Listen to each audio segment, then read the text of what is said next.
Hello students, मैं रोशन कुमार जायसवाल ई maths गुरु के इस यूट्यूब चैनल में आप सभी लोगों का स्वागत करता हूं। स्टूडेंट्स, अगर आप बीएससी एमएससी के स्टूडेंट्स हैं और हायर मैथमेटिक्स को ऑप्ट किया है तो ये चैनल आपके लिए बहुत ही यूज़फुल है। साथ ही साथ अगर आप टीजीटी, पीजीटी या जीआईसी लेक्चरर के लिए मैथ्स से प्रिपरेशन कर रहे हैं तब भी ये चैनल आप ही के लिए है। तो अभी इस चैनल को सब्सक्राइब करिए और नोटिफिकेशन बेल को भी जरूर ऑन कर लीजिए ताकि हमारे द्वारा बनने वाले वीडियोस के अपडेट्स आप तक सबसे पहले पहुंच सके। तो चलिए शुरू करते हैं।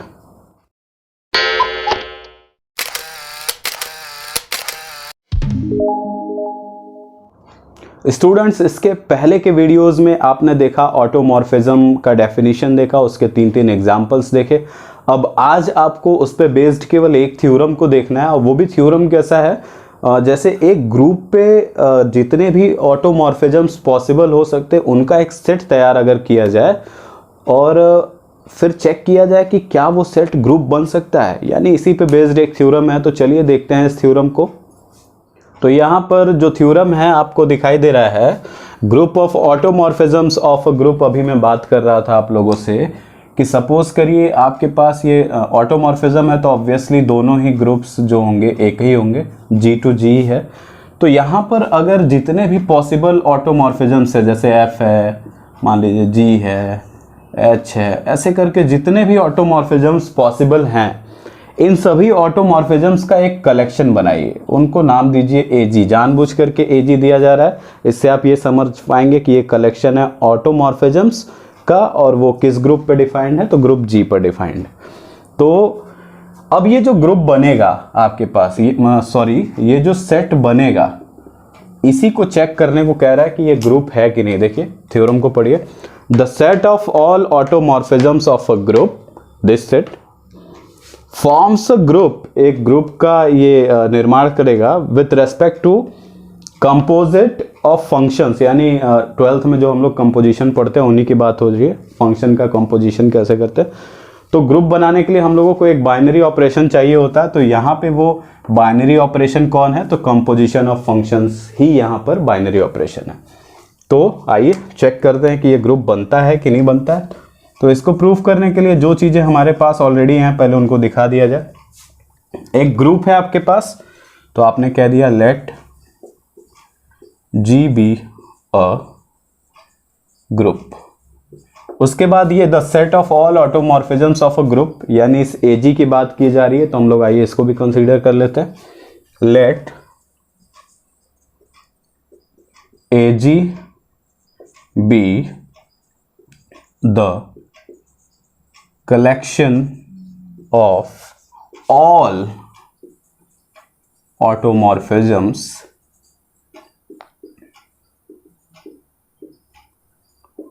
of group G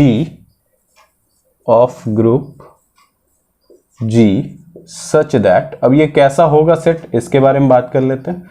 वो सेट होगा AG, और ये सेट कैसा होगा, यहां पर ऐसे ऑटोमॉर्फिज्म्स होंगे जो केवल और केवल जी पे होंगे। F is an automorphism of G, मतलब जी का कोई भी ऑटोमॉर्फिज्म होगा इस सेट में अपने आप ही चला आएगा। तो हमको क्या प्रूफ करना है, हमें प्रूफ करना है, वी शैल प्रूव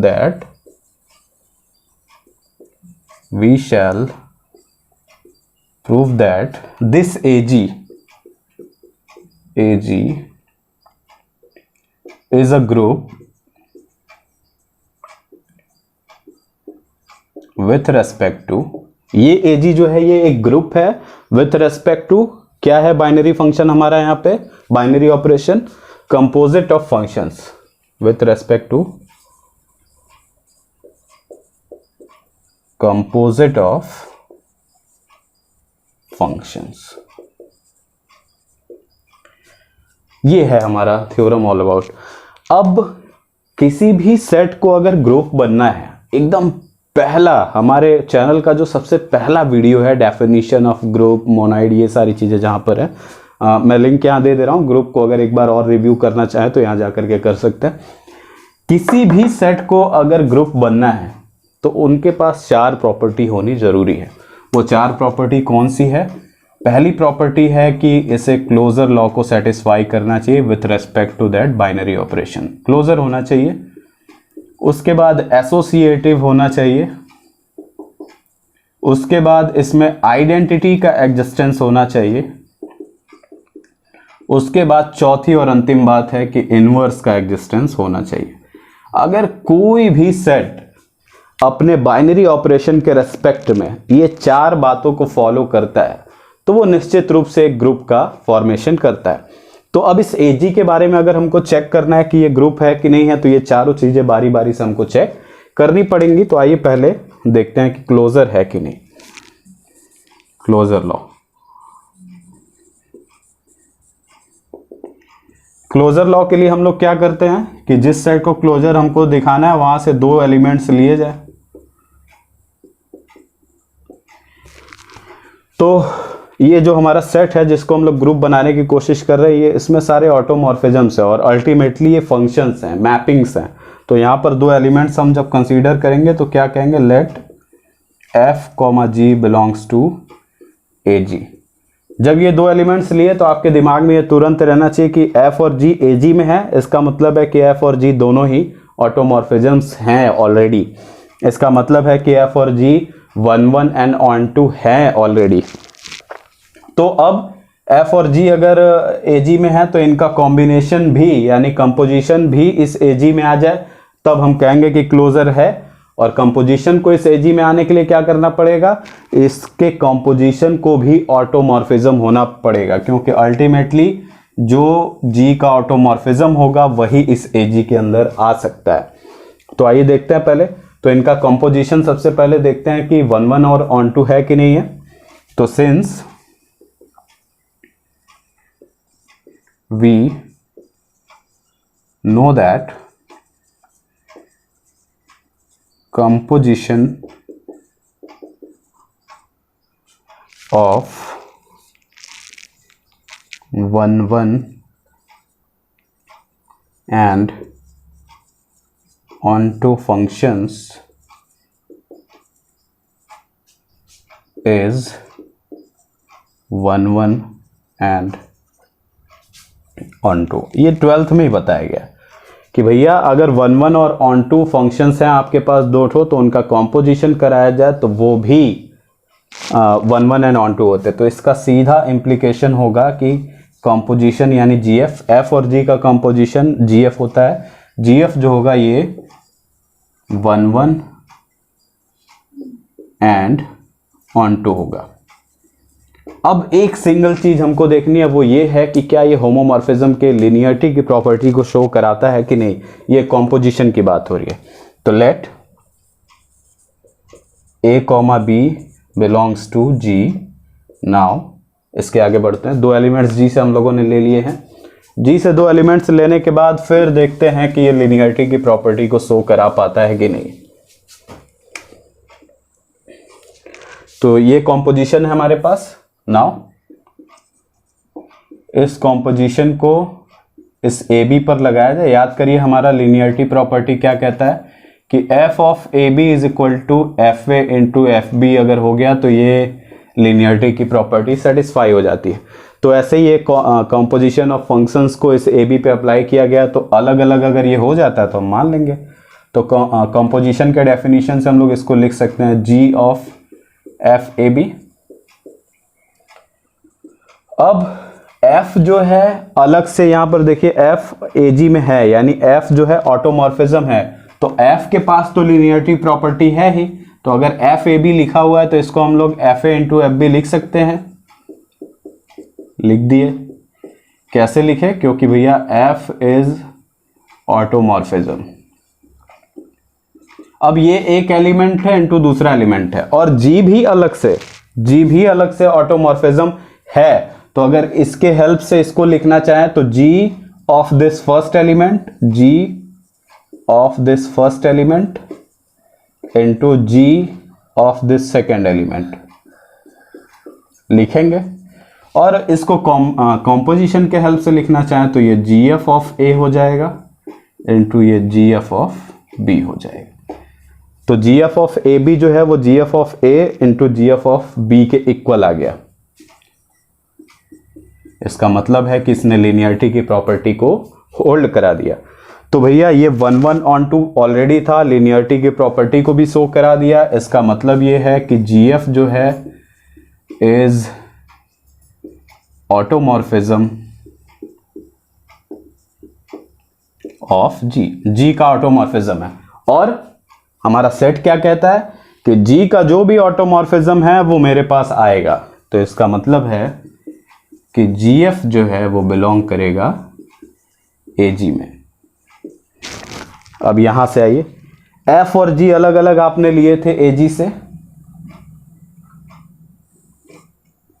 F और G दोनों अलग अलग आपने लिए थे AG से, और इनका कॉम्बिनेशन भी चला आया AG में। तो क्लोजर लॉ यही तो कहता है कि भैया दो अलग अलग एलिमेंट्स आप लीजिए किसी सेट से, उनका कॉम्बिनेशन भी अगर उसी सेट में आ जाता है तो आप कह सकते हैं कि AG is closed with respect to composite of functions,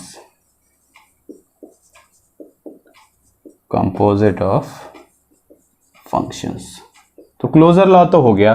associative law के लिए देखा जाए क्या हो सकता है। एसोसिएटिव तो इस चारों सेक्शन में सबसे ज्यादा इजी है, क्योंकि इसमें कुछ करना ही नहीं है, इसमें हमें कुछ शो कराने की जरूरत है ही नहीं। क्यों भैया?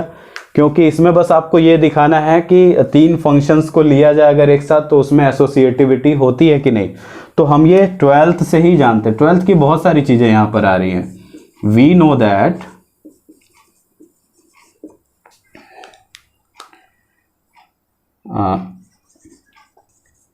composition of arbitrary functions, कोई भी फंक्शंस ले लीजिए आप, आर्बिट्रेरी फंक्शंस यहां लेने का मतलब है कि कोई भी फंक्शन लीजिए और उनका कंपोजिशन कराइए, follows associative law.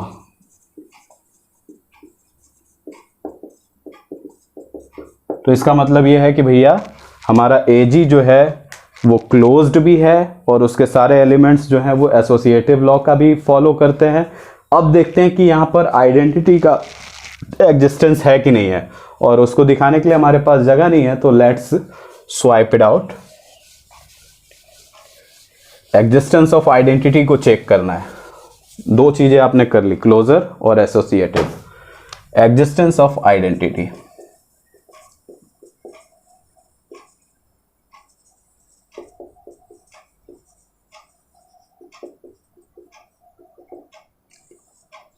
Existence of identity के लिए जरा देखिए, G हमारे पास ग्रुप है, G से G पर ही हमको डिफाइन करना है। एक मैपिंग होती है हमारे पास आइडेंटिटी मैपिंग, आइडेंटिटी फंक्शन भी जिसको कहा जाता है, जिसका एक ही काम होता है कि जिस एलिमेंट का आपको मैपिंग कराना है वो उसी पर उसकी मैपिंग कराता है। मतलब I of A is equal to A।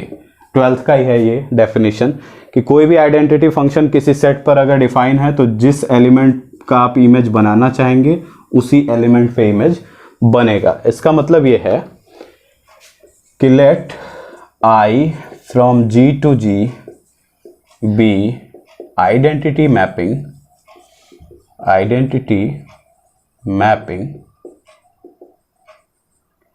such that I of A is equal to A for all A belongs to G। अब ये आइडेंटिटी मैपिंग G पे तो डिफाइंड है, लेकिन इस आइडेंटिटी को अगर इस AG में आना है तो इस I को क्या बनना पड़ेगा? ऑटोमॉर्फिज्म बनना पड़ेगा।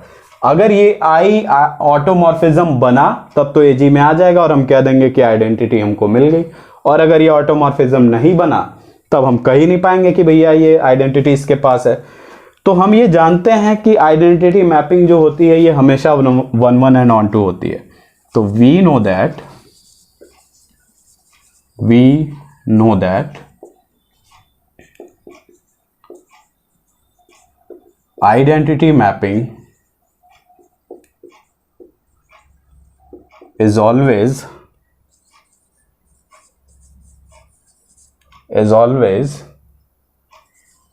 1 1 and on 2।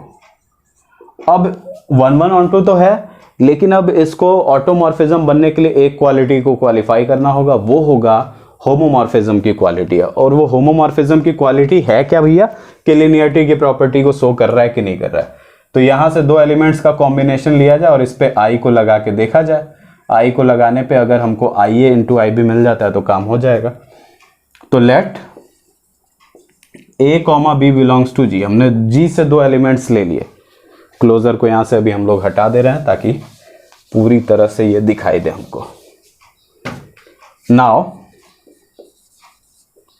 I of A B क्या होगा, अभी हमने आइडेंटिटी फंक्शन का ये डेफिनेशन देखा था कि जो एलिमेंट लेंगे उसी पे आपको ये इमेज मिलेगा।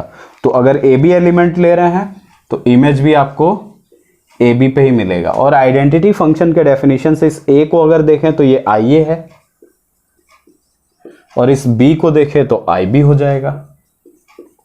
इसका मतलब है कि भैया ये लीनियरिटी की भी प्रॉपर्टी को शो कर दिया। तो इसका क्या मतलब है, इसका सीधा सा मतलब है कि आई इज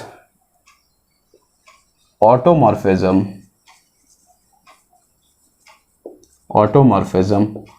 ऑफ जी।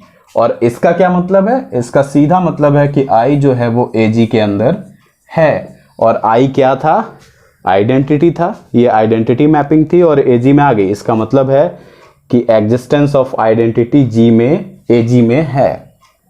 तो I as identity exist in ए जी। अब लास्ट थिंग है जो हमको शो करनी है वो है इनवर्स का एग्जिस्टेंस। क्या यहां पर इनवर्स का एग्जिस्टेंस है, अगर इनवर्स एग्जिस्ट यहां पर कर जाता है तो हम सिंपली कह देंगे कि हमारा जो थ्योरम है जिसमें हमको कहा जा रहा है कि the set of all automorphisms of a group forms a group, वो ग्रुप बन जाएगा। तो उसके लिए हमको चेक करना है कि इनवर्स एग्जिस्ट करता है कि नहीं हर एलिमेंट के लिए। तो आइए चेक करते हैं existence of inverse. Existence of inverse check करते हैं। तो पहले हम क्या करेंगे कि let F belongs to A G. A G से एक एलिमेंट हमने ले लिया।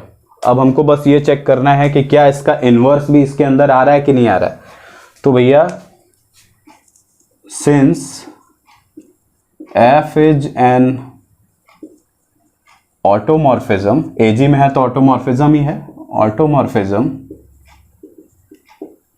ऑफ जी। तो इसका क्या मतलब होगा, ऑटोमॉर्फिज्म है तो इसका सीधा मतलब होगा कि एफ जो है ये 1 भी है और ऑन टू भी है। और ये क्या इंप्लाई करेगा, ये इंप्लाई करेगा कि एफ इनवर्स एग्जिस्ट। कोई भी फंक्शन अगर 1 और ऑन टू दोनों होता है तो उसका इनवर्स एग्जिस्ट करता है, और वो भी 1 और ऑन टू दोनों होता है। 1 ऑन टू दोनों है। अब 1 ऑन टू तो हो गया ये इनवर्स। इसको एजी में जाने के लिए इसके पास भी यही प्रॉपर्टी होनी चाहिए, लिनियरिटी वाली। अगर ये लिनियरिटी प्रॉपर्टी को शो करा देता है तो हम कह देंगे कि भैया इनवर्स एग्जिस्ट करता है। तो लेट हम मान लेते हैं कि एफ इनवर्स ऑफ ए जो है वो ग्रुप पे ये डिफाइंड है एफ इनवर्स। तो एफ इनवर्स ऑफ ए हम मान लेते हैं ए डैश के इक्वल है। तो अगर इसको अगर हम देखना चाहें तो ए इज इक्वल टू हो जाएगा एफ ऑफ ए डैश। और इसी तरीके से अगर हम मान ले एफ इनवर्स ऑफ बी जो है वो बी डैश के इक्वल है, तो ये एफ इधर जाएगा तो यहाँ बचेगा बी और ये हो जाएगा एफ ऑफ बी डैश। ये दो चीजें हमारे पास है। अब लिनियरिटी की प्रॉपर्टी को शो कराते हैं। Now F inverse on A B, F inverse, इस ए को अगर यहां से लिखना चाहे तो लिख सकते हैं एफ ए डैश, और बी को लिखना चाहे तो लिख सकते हैं F B dash. F inverse, ये एफ तो ऑलरेडी ऑटोमॉर्फिज्म है, पहले ही लाइन लिखी हुई है, तो इसको तो हम कंबाइन कर ही सकते हैं। तो इसको हम लोग लिख सकते हैं F A dash B dash. अब यहां कॉम्पोजिशन हम लोग जानते हैं कि अगर किसी फंक्शन का उसी के इनवर्स से अगर कॉम्पोजिशन कराते हैं तो यहां आइडेंटिटी आ जाता है। तो यहाँ identity of A dash B dash हो जाएगा, और आइडेंटिटी का ये रोल है कि भैया ये उसी एलिमेंट पे अपना इमेज बना देगा। तो A dash is equal to है एफ इनवर्स ए और B dash is equal to है एफ इनवर्स बी। देखिए एफ इनवर्स ए बी पर लेके चले थे और दोनों अलग अलग हो चुके हैं, तो इसका मतलब है कि ये लीनियरिटी की प्रॉपर्टी को शो करा दिया। लीनियरिटी के प्रॉपर्टी को शो कराने का क्या मतलब हुआ, यहां पर ये 1 1 और 1 2 तो ऑलरेडी था और लीनियरिटी की भी प्रॉपर्टी को शो करा दिया। इसका मतलब होगा कि एफ इनवर्स जो है वो ऑटोमॉर्फिज्म है जी का, और इसका मतलब है कि एफ इनवर्स जो है वो एग्जिस्ट करेगा एजी में for all F belongs to A G, यानी एजी में जो भी एलिमेंट्स हैं उनका इनवर्स यहां पर एग्जिस्ट करेगा। तो इसका क्या मतलब है, क्लोजर लॉ भी हो गया, एसोसिएटिव भी हो गया, आइडेंटिटी मैपिंग यहां पर आइडेंटिटी के फॉर्म में है और इनवर्स भी एग्जिस्टेंस हो गया। तो इसका क्या मतलब है, सीधा मतलब है कि hence AG is a group with respect to composite of functions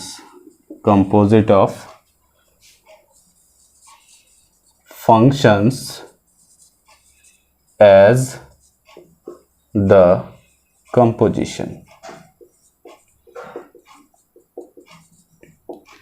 तो इसी के साथ ये थ्योरम यहां पर कंप्लीट होता है। बड़ा है लेकिन सिंपल है, बहुत ही आसान थ्योरम था यहाँ पर।